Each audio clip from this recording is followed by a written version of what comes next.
ഇത് 68,000 കിലോമീറ്റർ എന്തോ ഓടിയിട്ടുള്ളൂ. റീപ്ലേസോ കാര്യങ്ങളൊന്നുമില്ല. പുതിയ ഫുൾ കവർ ഇൻഷുറൻസ് ഉണ്ട്. പെട്രോള് ഓട്ടോമാറ്റിക് 40,000 കിലോമീറ്റർ ഓടിയിട്ടുള്ളൂ. ഓട്ടോമാറ്റിക് അല്ലേ? 50,000 കിലോമീറ്റർ ആകെ ഓടിയിട്ടുള്ളൂ. ഫുൾ ഓപ്ഷൻ വണ്ടിയാണ്. ഹൈ ക്വാളിറ്റി വണ്ടിയാണ്. ഡീസലാണ്. ഒന്നുമില്ല, നല്ല വണ്ടി. വന്ന് ഓടിച്ചു നോക്കിയിട്ട് വില പറഞ്ഞാൽ മതി. ഇതിന്റെ ആസ്കിംഗ് പ്രൈസ് 3.25 നമുക്കൊരു 3-3.25 വരെ ലോൺ ചെയ്യാം. അവർക്ക് 1.5 ലക്ഷം രൂപ കൊടുക്കാം. 1,90,000 രൂപ നമുക്ക് ഫൈനലിൽ പുതിയ പേപ്പർ എടുത്ത് കൊടുത്തേക്കാം. ചെറിയ വില കൊടുക്കാം. 1,20,000 രൂപക്ക് സ്പെയർ കീ, സർവീസ് ബുക്ക്, പുതിയ ഫുൾ കവർ ഇൻഷുറൻസ് കാര്യങ്ങളെല്ലാം വരുന്നുണ്ട്. ഇതും ഒരു ലോ കിലോമീറ്റർ വണ്ടിയാണ്. 40,000 കിലോമീറ്ററുടെ സിംഗിൾ ഓണർ വണ്ടിയാണ്. Model. Hi, hello, welcome back to channel. It's me Arun. ഞാനിപ്പോൾ ഉള്ളത് പെരുമ്പാവൂർ കാഴ്ചയിലാണ്. എറണാകുളം ജില്ലയിൽ പെരുമ്പാവൂർ മലമുറി എന്ന് പറയുന്ന ലൊക്കേഷനിലുള്ള യൂസ്ഡ് കാർ ഷോറൂമാണ് പെരുമ്പാവൂർ കാഴ്ച എന്ന് പറയുന്നത്. ഇവിടെ ഷിയാസൊക്കെ ഇവിടെയുണ്ട്. ഓമ്പൊക്കെയാണ് ഉഷാറാവണം മാക്സിമം. അപ്പോൾ ഇന്നത്തെ വീഡിയോയിൽ എന്തൊക്കെ ടൈപ്പ് വണ്ടികളുണ്ട്? എല്ലാ ടൈപ്പ് വണ്ടികളും ഉണ്ട്. ഈക്കോ തന്നെ ഉണ്ട്, കൊമേഴ്ഷ്യൽ പർപ്പസ് വണ്ടികളുണ്ട്, ഈക്കോ ഉണ്ട്, എല്ലാ വണ്ടികളും. പെട്രോൾ വണ്ടി, ഡീസൽ വണ്ടി, ഓട്ടോമാറ്റിക് വണ്ടികളുണ്ടോ? ഓട്ടോമാറ്റിക് ഉണ്ട്, മാനുവൽ ഉണ്ട്, ഡീസൽ ഉണ്ട്, പെട്രോൾ ഉണ്ട്. ഫുൾ ലോൺ കിട്ടുന്ന വണ്ടികൾ എന്തെങ്കിലും നോക്കാം. നമുക്ക് കുറച്ച് വണ്ടികൾ എന്തായാലും കൊടുക്കാം. ഇവിടെ മിക്സ് ആയിട്ട് എടുക്കണം. ഒരുപാട് വണ്ടികളുണ്ട്. ഏകദേശം 40-45 വണ്ടികളുണ്ട്. അപ്പൊ 2 പാർട്ടായിട്ട് മുറിച്ചായിരിക്കും ചെയ്യുന്നത്. ഇത്രയും വണ്ടികൾ ഉള്ളതുകൊണ്ട് അപ്പൊ ആദ്യത്തെ വീഡിയോ തുടങ്ങാം. നമുക്ക് ഈക്കോ തന്നെ തുടങ്ങാം. 2010 വണ്ടിയാണ്. എന്നാൽ 2015 വണ്ടിയുടെ ക്വാളിറ്റി ഉണ്ട്. Okay. AC, power window, 5 seater ആണ്. 5 ടയർ പുതിയതാണ്. പുതിയ പേപ്പറാണ്. 30 വരെ പേപ്പർ ഉണ്ട്. വണ്ടി ഹൈ ക്വാളിറ്റി വണ്ടിയാണ്. എത്ര ഓടി ഉണ്ടാവും? ഇത് 1 ലക്ഷം കിലോമീറ്റർ ഓടിയിട്ടുള്ളൂ. 5 വർഷത്തേക്ക് ഓണർഷിപ്പ് തേർഡ് ഓണർഷിപ്പ് ആയിട്ടുണ്ട്. ഓക്കെ. പ്രൈവറ്റ് പർപ്പസിന് ഉപയോഗിച്ചുകൊണ്ടിരുന്ന വണ്ടി അതാണ്. അതാണ് അത് പറഞ്ഞ 5 ടയർ പുതിയതുണ്ട്. നല്ല മെക്കാനിക്കുമാണ്. ഇത് 1,85,000 രൂപ കൊടുക്കാം. ലാസ്റ്റ് ആണ്. ചെറിയ എന്തെങ്കിലും ചെയ്ത് കൊടുക്കാം. 2010 ഫിനാൻസ് ഒന്നും പുതിയ പേപ്പറും ആണ്. വണ്ടി ക്വാളിറ്റി ഉണ്ട്. ഇൻഷുറൻസ് ഒക്കെ ഡേറ്റ് ഉണ്ട്. 1 വർഷം അടുത്തുണ്ട്. നമുക്ക് 1 മാസമാണ് നമ്മൾ എടുത്ത് കൊടുക്കും. പറയേണ്ട കാര്യമില്ല. ഒരു 40 ദിവസം എന്തായാലും ഡേറ്റ് ഉണ്ടാവും. അപ്പൊ അടുത്തേക്കോ? അത് AC ആണോ വണ്ടി? ലൈഫ് ടാക്സ് 5 സീറ്റ് ആണ്. AC ഉള്ള 5 സീറ്റർ വണ്ടിയാണ് ഇത്. അടുത്തത് 12 ഈക്കോയാണ്. ഓക്കെ. AC സെക്കൻഡ് ഓണർഷിപ്പ് 1.10 ഓടിയിട്ടുള്ളൂ. 5 സീറ്റർ ആണ്. ഓക്കെ. ഫുൾ കവർ ഇൻഷുറൻസ് കാര്യങ്ങളെല്ലാം ഉണ്ട്. റീപ്ലേസ് കാര്യങ്ങളൊന്നും മേജറായ റീപ്ലേസ് കാര്യങ്ങളൊന്നുമില്ല. നമുക്ക് 2.25 ലക്ഷം രൂപ കൊടുക്കാം. 2.25 അല്ലേ? ചെറിയ എമൗണ്ട് ഒക്കെ ലോൺ ചെയ്യാം. 12 ആയതുകൊണ്ട് 1 വർഷത്തെ 2 വർഷമൊക്കെ ചെയ്യാം. 2 വർഷമൊക്കെ ചെയ്തു തരാം. അടുത്തൊരു വാഗണർ കൊടുക്കാം. 2021 മോഡല്, സിംഗിൾ ഓണർഷിപ്പ്, VXI ആണ്. ഓക്കെ. എത്ര ഓടിയുണ്ട്? ഇത് 68,000 കിലോമീറ്റർ എന്തോ ഓടിയിട്ടുള്ളൂ. റീപ്ലേസോ കാര്യങ്ങളൊന്നുമില്ല. പുതിയ ഫുൾ കവർ ഇൻഷുറൻസ് ഉണ്ട്. 4,80,000 രൂപ കൊടുക്കാം. നമുക്ക് ഏകദേശം ഒരു 4 രൂപ ലോണും ചെയ്ത് കൊടുക്കാം. 30 രൂപ. VXI ആണ്. അത്യാവശ്യം ഫീച്ചേഴ്സും, സീറ്റ് കവർ, ആൻഡ്രോയിഡ് എല്ലാം അഡീഷണൽ സിംഗിൾ ഓണർഷിപ്പ് കിടക്കുന്ന വണ്ടിയാണ്. 64,000 കിലോമീറ്റർ ഓടിയുള്ളൂ. 23 മോഡൽ അല്ലേ? 21 മോഡൽ VXI വാഗണർ. അടുത്തത് ഒരു ലോ കിലോമീറ്റർ വണ്ടിയാണ്. പെട്രോള് ഓട്ടോമാറ്റിക് 40,000 കിലോമീറ്റർ ഓടിയിട്ടുള്ളൂ. വെൻഡോ 7 വണ്ടിയാണ്. സിംഗിൾ ഓണർഷിപ്പ് വണ്ടിയാണ്. 40,000 കിലോമീറ്റർ വണ്ടിയാണ് അല്ലേ? ഫുൾ സർവീസ് 2025 ഡിസംബർ വരെ സർവീസ് ചെയ്തിട്ടുണ്ട് ഷോറൂമില്. 2025 ഡിസംബറിൽ 3 മാസം മുമ്പ് വരെ പ്രോപ്പർ സർവീസ് പോയിരുന്ന വണ്ടിയാണ്. പെട്രോൾ ഓട്ടോമാറ്റിക് ആണ്. ഫാൻസി നമ്പറും ആണ്. നല്ല ഹൈ ക്വാളിറ്റി വണ്ടിയാണ്. 881 ഹൈ ക്വാളിറ്റി വണ്ടി. ഇതിന്റെ ആസ്കിംഗ് വില 3.45 ആണ്. ചെറിയ വ്യത്യാസങ്ങൾ ചെയ്ത് കൊടുക്കാം.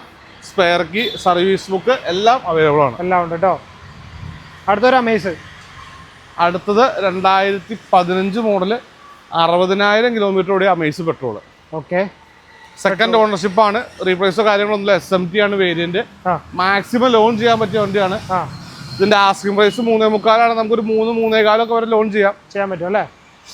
വണ്ടി എക്സ്ട്രാ ക്വാളിറ്റി ആണ്. കിലോമീറ്റർ ആണ്. ഒരു 60,000 കിലോമീറ്റർ ഓടിയിട്ടുള്ളൂ. പെട്രോൾ മാനുവൽ ആണ് വണ്ടി. അടുത്തൊരു ഓട്ടോമാറ്റിക് വണ്ടിയാണ്. 2018 model, second ownership, Alto K ten VXI automatic. VXI automatic അല്ലേ? 50,000 കിലോമീറ്റർ ആകെ ഓടിയിട്ടുള്ളൂ. ഓക്കെ. 44,000 കിലോമീറ്റർ ഓടിയിട്ടുള്ളൂ. Second ownership. പുതിയ ഇൻഷുറൻസ് ആണ്. സീറ്റ് കവറൊക്കെ മാറ്റി അടിപൊളിയാക്കിയിട്ടുണ്ട്. ക്വാളിറ്റി ഉള്ള വണ്ടിയാണ്. ടയർ കണ്ടീഷനും ഉണ്ട്. അപ്പൊ വില ഇത് 3,30,000 രൂപ കൊടുക്കുക. ഏകദേശം ഒരു 3 ലക്ഷം രൂപ, 3.10 ലോണും ചെയ്യാൻ പറ്റും അല്ലേ? ചെറിയ ബഡ്ജറ്റിന് ഒരു ഓട്ടോമാറ്റിക് ആണ്. ചെറിയ ബഡ്ജറ്റില് ചെറിയ EMI വരുള്ളൂ. നമുക്കൊരു 3 രൂപ ലോൺ ഇട്ടാലും അത്ര EMI വരും. 5 വർഷത്തേക്കൊക്കെ ചെയ്യാവുന്ന വണ്ടിയാണ്. അടുത്തത് സെലേറിയോ. സെലേറിയോയും 2015 മോഡല് BXI സിംഗിൾ ഓണർഷിപ്പ് വണ്ടിയാണ്. സിംഗിൾ ഓണർഷിപ്പ് വണ്ടിയാണ്. 1,00,000 കിലോമീറ്റർ പ്രോപ്പർ സർവീസ് ഉള്ള വണ്ടിയാണ്. പുതിയ ഫുൾ കവർ ഇൻഷുറൻസ്. 3.5 ലക്ഷം രൂപയുടെ ആസ്കിങ്. നമുക്ക് മാക്സിമം അഡ്ജസ്റ്റ് ചെയ്ത് കൊടുക്കാം. ഒരു 3 രൂപ വരെ ലോണും ചെയ്ത് കൊടുക്കാം. 3 രൂപ വരെ ലോൺ ചെയ്യാൻ പറ്റും. 10,25,000 ഡൗൺ പേയ്മെന്റ് കയ്യിലുണ്ടായാൽ മതി. നിസാര ഡൗൺ പേയ്മെന്റ് കയ്യിലുണ്ടെങ്കിൽ എടുക്കാൻ പറ്റുന്ന വണ്ടിയാണ്. പെട്രോൾ വണ്ടിയാണ്. റീപ്ലേസ്മെന്റ് ഒന്നും ഇല്ലല്ലോ? ഒന്നുമില്ല. ഇതുവരെ കണ്ട വണ്ടികളൊന്നും റീപ്ലേസ്മെന്റ് ഇല്ല. ചെറിയ ബമ്പർ എന്തെങ്കിലും ഉണ്ടെങ്കിൽ നമ്മൾ കസ്റ്റമർ പറഞ്ഞേ കൊടുക്കുള്ളൂ. പിന്നെ മേജർ ആയിട്ട് ആക്സിഡന്റോ വെള്ളം കയറിയതായിട്ടുള്ള വണ്ടികൾ major replacement accident total loss ഒന്നും ഉണ്ടാവില്ല. അതുകൊണ്ടാണ് നമ്മൾ എടുത്തെടുത്ത് പറയാത്തത്. ഒരു മിനിറ്റേക്ക് ഫോണിന്റെ നെറ്റ് ഒന്ന് ഓഫ് ചെയ്തോട്ടെ. പുറത്തേക്ക് ഇറങ്ങി അപ്പൊ ചാർജ് കുറയും. ഇക്കടെ ഫോണിന് ചാർജ് കുറയാറുണ്ടോ? കുഴപ്പമില്ല അല്ലേ? ഈ ഫോണിന് ചാർജ് കുറയൽ ഒരു പ്രശ്നമാണ്. ഒരു കാര്യം പറഞ്ഞോട്ടെ, നിങ്ങൾക്ക് ഉപകാരപ്പെടുന്ന ഒരു കാര്യമാണ്. നമ്മൾ പുറത്തേക്കൊക്കെ ഇറങ്ങാൻ നേരത്ത് നമ്മുടെ ഫോണിന്റെ ബാറ്ററി ഡ്രെയിൻ ആവുന്ന ഒരു വലിയ ഇഷ്യൂ ആണ്. അപ്പോൾ നമ്മൾ വാഹനത്തിലൊക്കെ ആണെങ്കിൽ നമുക്ക് കാർ ചാർജറൊക്കെ ഉപയോഗിക്കാം. അല്ലാത്ത സമയത്ത് നമുക്ക് എപ്പോഴും ഉപകാരപ്പെടുന്ന ഒരു സാധനം എന്ന് പറയുന്നത് പവർ ബാങ്ക് ആണ്. ഒരു കിഡിലും പവർ ബാങ്ക് നിങ്ങളെ പരിചയപ്പെടുത്തി തരാം. ഇതാണ് ആ പറഞ്ഞ പവർ ബാങ്ക്. അഗാരോ എന്ന ബ്രാൻഡിന്റെ ഇമ്പീരിയൽ പവർ ബാങ്ക് ആണത്. 20,000 mAh ആണ് ഈ പവർ ബാങ്കിന്റെ ബാറ്ററി കപ്പാസിറ്റി വരുന്നത്. 20,000 mAh ഉണ്ടെങ്കിലും അതിന്റെ യാതൊരുവിധ വെയിറ്റും കാര്യങ്ങളൊന്നുമില്ല. വളരെ ലൈറ്റ് വെയിറ്റ് ആണിത്. നമുക്കിത് അൺബോക്സ് ചെയ്ത് നോക്കിയാലോ. ഈ പാക്കിന്റെ അകത്ത് വേറൊരു പാക്ക് ഉണ്ട്. ഇത് തുറക്കാൻ നേരത്ത് നമ്മുടെ പവർ ബാങ്ക് ഉണ്ട്. ഇതാണ് 20,000 mAh വളരെ ലൈറ്റ് വെയിറ്റ് ആയ പവർ ബാങ്ക്. കണ്ട എന്തൊരു ബ്യൂട്ടിയാണെന്ന് നോക്കി. ബോക്സിൻ്റെ അകത്ത് വരുന്നത് ഒരു ചാർജിങ് കേബിൾ വരുന്നുണ്ട്. ടൈപ്പ് സി ചാർജിങ് കേബിൾ വരുന്നുണ്ട്. USB കേബിൾ വരുന്നുണ്ട്. പിന്നെ 1 ഇയർ ആണ് ഇതിൻ്റെ വാറണ്ടി വരുന്നത്. User manual with warranty card വരുന്നുണ്ട്. ഇതിനകത്ത് ഇപ്പോൾ നോക്കുകയാണെങ്കിൽ നമുക്ക് വലിയൊരു ഡിസ്പ്ലേ വരുന്നുണ്ട്. അതിനകത്ത് നമ്മുടെ ചാർജ് എത്രയുണ്ടെന്ന് കാണിക്കുന്നുണ്ട്. പിന്നെ പവർ ബട്ടൺ വരുന്നുണ്ട്. ഇതാണ് ഓൺ ഓഫ് ബട്ടൺ വരുന്നത്.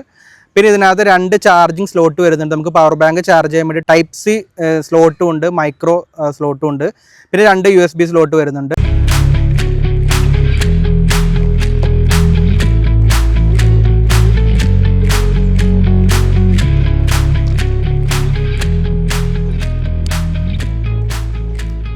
അറ്റ് നമുക്ക് ഈ 2 USB സ്ലോട്ടിൽ നിന്നും ഈ C2C സ്ലോട്ടിൽ നിന്നും നമുക്ക് ചാർജ് ചെയ്യാൻ പറ്റുന്നതാണ്. നമുക്ക് അറ്റ് എ ടൈം 3 ഡിവൈസ് നമുക്ക് ചാർജ് ചെയ്യാൻ സാധിക്കുന്നതാണ്. ഇതിൽ 22.5 വോൾട്ടിൻ്റെ ഫാസ്റ്റ് ചാർജിങ് ആണ് ഈ ഡിവൈസിന് വരുന്നത്. Short circuit, over temperature, over voltage, over current ഇതൊന്നും ഈ ഡിവൈസിനെ ബാധിക്കുന്നതല്ല. അതുകൊണ്ട് തന്നെ ഒരു ടെൻഷനും നിങ്ങൾ കരുതണ്ട. വളരെ ലൈറ്റ് വെയിറ്റ് ആയി product. At A time 3 device നമ്മൾ ചാർജ് ചെയ്താലും നല്ല കിടിലൻ ബാറ്ററി ബാക്കപ്പ് ഉള്ളതാണ് ഈ പവർ ബാങ്കിന്. അപ്പോൾ ഈ പ്രൊഡക്റ്റ് ഫ്ലിപ്കാർട്ടിലും ആമസോണിലും നിങ്ങൾക്ക് ലഭ്യമാണ്. ഓഫർ പ്രൈസിൽ ലഭ്യമാണ്. അപ്പോൾ ഇത് വാങ്ങാൻ താല്പര്യമുള്ളവർക്ക് ഇതിൻ്റെ ലിങ്ക് ഞാൻ ഡിസ്ക്രിപ്ഷൻ ബോക്സിൽ ഇട്ടിട്ടുണ്ട്. അപ്പോൾ എല്ലാവരും വാങ്ങുക, ഉപയോഗിക്കുക, നിങ്ങളുടെ അഭിപ്രായങ്ങൾ രേഖപ്പെടുത്തുക. അടുത്തൊരു വണ്ടി മാരുതി സുസുക്കിയുടെ സ്വിഫ്റ്റ് ZDI ആണ്. ഫുൾ ഓപ്ഷൻ വണ്ടിയാണ്. ഹൈ ക്വാളിറ്റി വണ്ടിയാണ്. ഡീസലാണ്. 2013 model, 13 last model ZDI diesel full option വണ്ടി. വണ്ടിയാണ്. അത്യാവശ്യം ഫിറ്റിംഗ് എല്ലാം ചെയ്തേക്കുന്നുണ്ട്. 140 company service. Android system, reverse camera, leather seat cover എല്ലാം ഉണ്ട്. കമ്പനി അലോയ് വരുന്നുണ്ട്. നല്ല ക്വാളിറ്റി, നല്ല മെക്കാനിക് ഉള്ള വണ്ടിയാണ്. ഓണർഷിപ്പ് സെക്കൻഡ് ഓണർഷിപ്പിലാണ് നിൽക്കുന്നത്. റീപ്ലേസ്മെന്റ് കാര്യങ്ങളൊന്നുമില്ല. വില ഒന്നുമില്ല. നല്ല വണ്ടി വന്ന് ഓടിച്ചു നോക്കിയിട്ട് വില പറഞ്ഞാൽ മതി. 4 ലക്ഷം രൂപയാണ് ഇതിന്റെ ആസ്കിംഗ് പ്രൈസ്. 4. ഓക്കെ. 13 ഫിനാൻസ് ചെയ്യാമല്ലോ. ഫിനാൻസ് നമുക്ക് ഒരു 3 വർഷമൊക്കെ ചെയ്തുതരാം. 3 ലക്ഷം രൂപ ലോൺ ചെയ്യാൻ പറ്റും കേട്ടോ. വണ്ടിക്ക് ഒരു എക്സ്ട്രാ ക്വാളിറ്റി ഉണ്ട്. അടുത്തൊരു പുതിയ പേപ്പർ വണ്ടി SNSTലോ എടുത്തു കൊടുക്കാം. 2011 വണ്ടിയാണ്. K സീരീസ് വണ്ടിയാണ്. 2031 വരെ പേപ്പർ എടുത്ത് നമുക്ക് കസ്റ്റമർക്ക് 1.5 ലക്ഷം രൂപ കൊടുക്കാം. അത്യാവശ്യം ഫീച്ചേഴ്സ് ഒക്കെ ചെയ്തിട്ടുണ്ടെന്നുള്ള സീറ്റ് കവർ ഉണ്ട്, സെൻട്രൽ ലോക്ക് ഉണ്ട്, പവർ വിൻഡോ വരുന്നുണ്ട്. നമുക്ക് പുതിയ റിന്യൂവൽ എടുത്ത് കസ്റ്റമറിന് 1.5 രൂപ കൊടുത്തേക്കാം. 1.5 രൂപ കൊടുക്കാം അല്ലേ? അടുത്തൊരു i20 ആണ്. അത് 2011 മോഡൽ തന്നെയാണ്. ഡീസലാണ്. 2031 വരെ പേപ്പർ എടുത്തു കൊടുക്കാം. ഓക്കെ. എത്ര ഓടിയുണ്ട്? ഡീസലാണ്. 1.40 അടുത്ത് ഓടിയിട്ടുണ്ട്. 3rd ഓണർഷിപ്പ് ആണ്. വേരിയന്റ് ഏതാ? മാഗ്നയാണ്. അത്യാവശ്യം AC power steering, power Windows കാര്യങ്ങൾ, ആൻഡ്രോയിഡ് റിവേഴ്സ് ക്യാമറ ഒക്കെ ചെയ്തിട്ടുണ്ട്. എല്ലാ സെറ്റപ്പും ഉണ്ട്. അപ്പൊ നമ്മൾ 1,90,000 രൂപ ഫൈനൽ പുതിയ പേപ്പർ എടുത്ത് കൊടുത്തേക്കാം. ഡീസൽ വണ്ടി 1.90 റെഡി ക്യാഷ് വരേണ്ടി വരും. റെഡി ക്യാഷ് ഉണ്ട്. 2031 വരെ പേപ്പർ ഉണ്ടാവും. നിങ്ങൾ എടുക്കുമ്പോൾ 31 വരെ പേപ്പർ ഉണ്ടാവും വണ്ടിക്ക്. അടുത്തത് ഫിഗോ. ഇതും പുതിയ 2030 വരെ പേപ്പർ ഉണ്ട്. 2010 മോഡൽ ഡീസലാണ്. ചെറിയ വില കൊടുക്കാം. 1,20,000 രൂപക്ക് കൊടുക്കാം. 1,20,000 രൂപ അല്ലേ? Second ownership. ZXi എന്ന് പറഞ്ഞ വേരിയന്റ് ആണ്. ബാക്ക് വൈപ്പർ കാര്യങ്ങളെല്ലാം വരുന്നുണ്ട്. മിറർ അഡ്ജസ്റ്റബിൾ ഒക്കെ വരുന്ന മോഡലാണ്.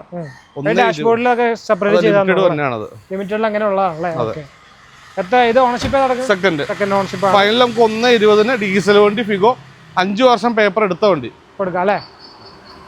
അടുത്തതൊരു വെർണ 2014 മോഡലാണ്, ഡീസലാണ്, SX ഓപ്ഷനിൽ വരുന്നതാണ്, പുഷ് ബട്ടൺ സ്റ്റാർട്ട് വരുന്ന മോഡലാണ്. Push button start, projector headlight ഒക്കെ എല്ലാം വരുന്നുണ്ട്, അലോയ് കാര്യങ്ങളെല്ലാം വരുന്ന മോഡലാണ്. അങ്ങനെയുള്ള സംഭവങ്ങളെല്ലാം വരുന്ന ഫീച്ചേഴ്സ്. ഫുൾ ഓപ്ഷൻ വണ്ടിയാണ്, സിംഗിൾ ഓണർഷിപ്പാണ്, ഡീസലാണ്, 1 lakh കിലോമീറ്റർ ഓടിയിട്ടുള്ളൂ, കറക്റ്റ് സർവീസ് പോയിട്ടുണ്ട്, സ്പെയർ കീ, സർവീസ് ബുക്ക്, പുതിയ ഫുൾ കവർ, ഇൻഷുറൻസ് കാര്യങ്ങളെല്ലാം വരുന്നുണ്ട്. വില ഇത് നമുക്ക് 4,25,000 രൂപ കൊടുക്കാം, ഏകദേശം ഒരു 3.5 ലോണും ചെയ്ത് കൊടുക്കാം. 4,25 4,4 പറയുന്നത്. 14 മോഡലാണ്, SX ഓപ്ഷനിലുമാണ്, ഡീസലാണ്, 1.6 ആണ്, 1.6 ആണ്, നല്ല മൈലേജ് ഉള്ള വണ്ടിയാണ്. ഇത് 3.5 ലോണും ചെയ്യാം, 3.5 ചെയ്യാൻ പറ്റും. 4,4 പറയുന്ന വില കേട്ടോ. അടുത്ത ടെറാനോ, നിസാൻ ടെറാനോ, ഇതും ഒരു ലോ കിലോമീറ്റർ വണ്ടിയാണ്, 40,000 കിലോമീറ്ററുടെ സിംഗിൾ ഓണർ വണ്ടിയാണ്. മോഡൽ ഏതാ? 2016. 40 ഓടിക്കുള്ളൂ അല്ലേ? 5 ടയർ പുതിയത്. ഡീസലാണോ? Petrol manual. Okay. Full proper service കാര്യങ്ങളെല്ലാം കമ്പനി പോയേക്കുന്നു, റീപ്ലേസോ കാര്യങ്ങളോ ഒന്നുമില്ല. അത് തന്നെയാണ് പറഞ്ഞത്. 40,000 കിലോമീറ്ററിൽ ഇപ്പൊ 4 ടയറും പുതിയതാണ്, ടയർ ഇട്ടിട്ടുണ്ട്, പുതിയ ഫുൾ കവർ ഇൻഷുറൻസ് വരുന്നുണ്ട്, സ്പെയർ കീ, സർവീസ് ബുക്ക് കാര്യങ്ങളെല്ലാം വരും. ഓണർഷിപ്പ് സിംഗിൾ ഓണർഷിപ്പിലാണ് ഇറക്കുന്നത്. അപ്പോൾ വില 5.25 ലക്ഷം രൂപയുടെ ആസ്കിങ്, ചെറിയ വ്യത്യാസങ്ങൾ ചെയ്ത് കൊടുക്കാം. വണ്ടി ക്വാളിറ്റിയാണ്, മാക്സിമം ലോണും ചെയ്ത് കൊടുക്കാം. ഇത് വേരിയന്റ് ഏതൊക്കെ? ഇത് എക്സൽ എന്ന് പറയുന്നത് top end, petrol top end ആണ്. അലോയ് വീല്, ബാക്കിയുള്ള ഫീച്ചേഴ്സ്, ഡയമണ്ട് അലോയ് വീല്, ബാക്കി ഫീച്ചേഴ്സ്, എയർ ബാഗ്, ABS എല്ലാം ഉണ്ട്, എല്ലാം വരുന്നുണ്ട് അല്ലേ? അപ്പോൾ റീപ്ലേസ്മെന്റ് കാര്യങ്ങളൊന്നും ഇല്ല പറയാത്തത്. അത് സോൾഡ് ആണ്. നമുക്ക് ജാസ് ഒന്നും കാണിക്കാം, ഡീസൽ എൻക്വയറി ഉള്ള വാഹനം. ജാസ് ഡീസൽ, ഹോണ്ട ജാസ് ഏതാ മോഡല്? 2016 മോഡൽ VX ഡീസലാണ്. ഓക്കെ. സെക്കൻഡ് ഓണർഷിപ്പ്, 1 ലക്ഷം കിലോമീറ്റർ ഓടിയിട്ടുള്ളൂ. അത്യാവശ്യം ഫീച്ചേഴ്സ് കാര്യങ്ങളെല്ലാം വരുന്ന മോഡലാണ്. മൈലേജിന്റെ കാര്യത്തിൽ നോക്കട്ട, ഒരു 20-22 കിലോമീറ്റർ മൈലേജ്. ഡീസൽ വണ്ടിയാണോ? ഡീസൽ മാനുവൽ നല്ല മൈലേജ് ഉണ്ടാവും. അപ്പോൾ വില എത്ര പറയുന്നത്? നമുക്ക് 5 ലക്ഷം രൂപയാണ് ആസ്കിംഗ് പ്രൈസ്, ചെറിയ വ്യത്യാസം ചെയ്ത് കൊടുക്കാം. 4.5 ലോൺ ചെയ്ത് കൊടുക്കാം, നല്ല കസ്റ്റമർ. 50 രൂപ താഴെയൊക്കെ ഡീസൽ വണ്ടി 16, ഇത് നമുക്ക് ചെറിയ EMI കൊടുക്കാം, 5 വർഷത്തേക്ക് ലോൺ ചെയ്ത് കൊടുക്കാം പറ്റും. ബാക്ക് വൈപ്പർ ഒക്കെ ഫീച്ചേഴ്സ് എല്ലാം വരുന്നുണ്ട്, ഫുൾ ഓപ്ഷൻ വണ്ടി, അലോയ് കാര്യങ്ങളെല്ലാം വരുന്നുണ്ട്. അടുത്ത തന്നെ ഹോണ്ട ജാസ് തന്നെ 2015 ഡീസൽ SS. ഓക്കെ. അപ്പോൾ എത്ര ഓടിയുണ്ട്? ഇത് 1,07,000 kilometre, second ownership, diesel. Second ഓണർഷിപ്പിലാണ്, ഡീസൽ മാനുവൽ. തൊട്ട് താഴെയുള്ള വേരിയന്റ് ആണെന്നുള്ളൂ. ഓക്കെ. അലോയ് വരുന്നില്ല, ബാക്കി സ്റ്റിയറിംഗ് കൺട്രോൾ, എയർ ബാഗ് കാര്യങ്ങളൊക്കെ വരുന്നുണ്ട്. ഇത് 4.5 ലക്ഷം രൂപ കൊടുക്കാം, ഒരു 50 രൂപ ഉണ്ടെങ്കിൽ ഒരു 4 രൂപ ലോണും ചെയ്ത് കൊടുക്കാം, ചെയ്യാൻ പറ്റും അല്ലേ? 4,4 കേട്ടോ ഇതിന് പറയുന്ന റേറ്റ് എന്ന് പറയുന്നത്. ബാക്കിലൊരു കിഡ് ഉണ്ടല്ലോ, കിഡുണ്ട്, അത് നമുക്ക് ചെറിയ ഡൗൺ പേയ്മെന്റിൽ ഇറക്കാവുന്ന വണ്ടിയാണ്. മോഡല് 2018 മോഡല്, സെക്കൻഡ് ഓണർഷിപ്പ്, 50 താഴെ ഓടിയിട്ടുള്ളൂ. 1 ലിറ്റർ ആണ്. നമുക്കൊരു 2.35 കൊടുക്കാം, 2 ലക്ഷം ടു 2.25 ഇടയിലൊക്കെ ലോണും ചെയ്ത് കൊടുക്കാം. ഇത് 1000 cc വണ്ടിയാണ്. 1000 cc മാനുവൽ അല്ലേ? മാനുവൽ, പെട്രോൾ മാനുവൽ ആണ്. ചെറിയ 10-25 രൂപ ഉണ്ടെങ്കിൽ ഇറക്കാവുന്ന വണ്ടിയാണ്, ഇറക്കാം. അപ്പോൾ അടുത്ത വണ്ടി ഏതാ? അടുത്ത വണ്ടി നമുക്ക് വേണമെങ്കിൽ ഒരു ഓൾട്ടോ കട്ടിനോടുണ്ട്. ഏതാ മോഡല്? 2013 മോഡൽ VXi, 70,000 കിലോമീറ്റർ ഓടിയിട്ടുള്ളൂ, second ownership. 70,000 kilometre, second ownership. Alloy കാര്യങ്ങളെല്ലാം വരുന്നുണ്ട്, സെപ്പറേറ്റ് അലോയ് ചെയ്തിട്ടുണ്ട്. ഇന്ത്യയിലെല്ലാം ഷോക്ക് കണ്ടീഷൻ ആണല്ലോ. സീറ്റ് കവർ കിട്ടുന്നുണ്ടെന്ന് തോന്നുന്നു. സീറ്റ് കവർ ഉണ്ട്, നല്ല ക്വാളിറ്റി ഉള്ള വണ്ടിയാണ്. ചെറിയ പൈസക്ക് ഇറക്കാവുന്ന വണ്ടി. 1,90,000 രൂപ നമുക്ക് 13 വണ്ടി കൊടുക്കാം. 1,90,000 അല്ലേ? 70,000 കിലോമീറ്റർ ഓടിയിട്ടുള്ളൂ, സെക്കൻഡ് ഓണർഷിപ്പ്, VXi ആണ്. നമുക്കൊരു 1.5 ലോഡും ചെയ്ത് കൊടുക്കാം അല്ലേ? 2 വർഷത്തേക്ക് ചെയ്യാൻ പറ്റും. 2-3 വർഷത്തേക്ക് ചെയ്ത് തരാം. 13 ലാസ്റ്റ് വണ്ടിയാണ്. ഓക്കെ, 3 വർഷത്തേക്ക് ചെയ്യാൻ പറ്റും. അപ്പോൾ ഇനിയുള്ള വണ്ടികൾ നമുക്ക് അടുത്ത വീഡിയോ കാണിക്കാം. വലിയ വണ്ടികളും എല്ലാം കൂടി മിക്സ് ചെയ്ത് അടുത്ത വീഡിയോ. വലിയ വണ്ടികളും ചെറിയ വണ്ടികളും ഉണ്ട്. അപ്പോൾ അത് നമ്മൾ അടുത്ത വീഡിയോ ആയിട്ടായിരിക്കും ചെയ്യാൻ പോകുന്നത്. അപ്പോൾ ഇന്ന് കണ്ട വണ്ടികളൊക്കെ അത്യാവശ്യം ലോ ബഡ്ജറ്റിലുള്ള വണ്ടികളാണ്. ഫിനാൻസ് ചെയ്യാൻ പറ്റുന്ന വണ്ടികളുണ്ട്, അല്ലാത്ത വണ്ടികളുണ്ട്.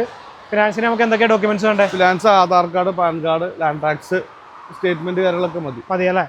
അപ്പോൾ എന്തെങ്കിലും സംശയം ഉണ്ടെങ്കിൽ നിങ്ങൾ കമന്റ് ഇട്ടാൽ ഡീറ്റെയിൽസ് നമ്മൾ പറഞ്ഞു. കാറ്റലോഗ് നമ്പർ നമ്മൾ തരുന്നുണ്ട്, താഴത്തെ ഡിസ്ക്രിപ്ഷൻ ബോക്സിൽ കൊടുത്തിട്ടുണ്ടാവും. ഡെലിവറി ഉണ്ട്, ഓൾ കേരള ഡെലിവറി ഉണ്ട്, ഓൾ കേരള ഫിനാൻസ് ഉണ്ട്. ഡെലിവറി ഉണ്ടെന്ന് പറയുമ്പോഴും നിങ്ങൾ വന്ന് വണ്ടി നോക്കി പരിപാടികളെല്ലാം കഴിയുമ്പോഴാണ് നമുക്ക് ഡെലിവറി ചെയ്യാൻ പറ്റുള്ളൂ. നിങ്ങൾ വന്ന് നോക്കണം എന്നുള്ളത് ഒരു അത്യാവശ്യപ്പെട്ട കാര്യമാണ് അല്ലേ? അതെ. പിന്നെ എന്താ പറയാനുള്ളത്? ഓൾ കേരള ഡെലിവറി ഉണ്ട്, നമുക്ക് എക്സ്ചേഞ്ച് ഓപ്ഷൻ ഉണ്ടല്ലോ. എക്സ്ചേഞ്ച് ഉണ്ട്, പാർക്ക് ആൻഡ് സെയിൽ ഉണ്ട്. അപ്പോൾ വണ്ടി വിൽക്കാനുണ്ടെങ്കിൽ സമീപിക്കാം. അപ്പോൾ അടുത്ത വീഡിയോയിൽ കാണാം. വേറെ എന്തെങ്കിലും പറയാൻ വിട്ടുപോയിട്ടുണ്ടെങ്കിൽ കമന്റ് ആയിട്ട് ഇട്ടാൽ മതി. നോയമ്പൊക്കെ ആയതുകൊണ്ടുള്ള ഒരു ക്ഷീണമെന്ന് ആവശ്യമാണ്. അപ്പോൾ അടുത്ത വീഡിയോയിൽ കാണാം. ബൈ.